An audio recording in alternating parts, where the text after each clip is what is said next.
লায়লাকে ছেড়ে এবার পালিয়ে গেল মামুন।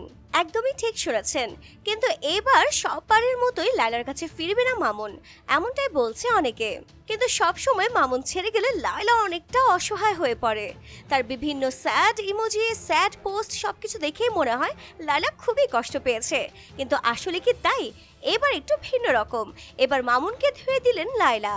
লায়লা বললেন অনেক অনেক কথা। লায়লা বললেন মামুন ছিল রাস্তার টোকাই, সেখান থেকে তুলে এনে ওকে একটা ভালো পরিবেশ দিয়েছে। মানুষ যেমন একটা বানরকে দেখতে চিড়িয়াখানায় অনেক ভিড় করে, মামুনও ঠিক তেমন ছিল, এমনটাই বললেন লায়লা। লায়লা বলেন মামুনকে দেখতে মানুষ এভাবে ভিড় করতো যেভাবে একটা বানরকে দেখতে মানুষ ভিড় করে। আর এটা নিয়ে প্রাউডের কিছু নেই। মামুন তো আগে রাস্তাঘাটে মাইর খাইতো, ওরে দেখলেই মানুষ তেড়ে আসতো মাইর দিতে। সেখান থেকে মামুনকে তুলে নিয়ে আসছি আমি, এমন অনেক কথাই বলেছেন লায়লা। এবার দেখা গেল মামুনের প্রতি খুব একটা টান নেই লায়লার। এবার দেখা গেছে লায়লা ব্রেকআপ পার্টিও করেছে। কিন্তু আসলে কি সত্যি মামুন ছেড়ে গেল লায়লাকে, নাকি এটা তাদের কোনো সাজানো নাটক? কিন্তু এখন কথা হচ্ছে লায়লাও এবার মামুনের উপর ক্ষিপ্ত। তিনি বলছেন মামুনকে নিয়ে অনেক অনেক কথা।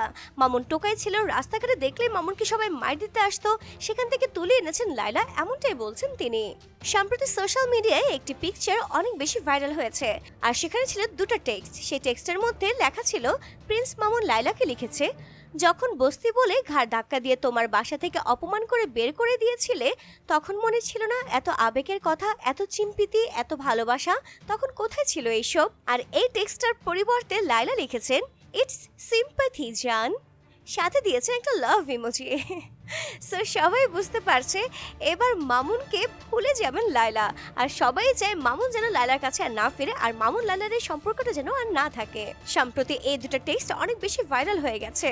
তো ডিয়ার ভিউয়ার্স, লায়লা ও মামুনকে নিয়ে আপনাদের কি মন্তব্য অবশ্যই তা কমেন্টস করে জানাবেন। আর ভিডিওটি ভালো লেগে থাকলে লাইক, কমেন্টস আর শেয়ার করতে ভুলবেন না।